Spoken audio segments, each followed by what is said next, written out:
God! Oh my God! It's hail! Good thing it's small ones. And our vehicle's outside. We didn't put it inside the garage. We never thought it's going to rain like this. So hard.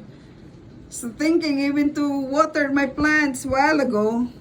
But I thought relaxing first before do it. But there's a rain. Crazy rain with hail. Good thing it's small ones. But if it was a ball one, that would be crazy. Ruin our vehicles. Then my kids are in watching movie. My goodness, look at that. Pouring rain. Pouring rain, a pouring rain, pouring rain, a pouring rain. Lord, I am 500 miles days away, this away, this away, this away, this away. Look around us, rainy day.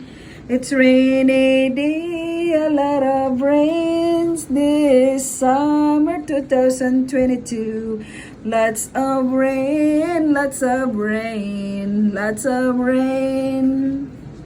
Lots of rain, pouring rain. Look at that. So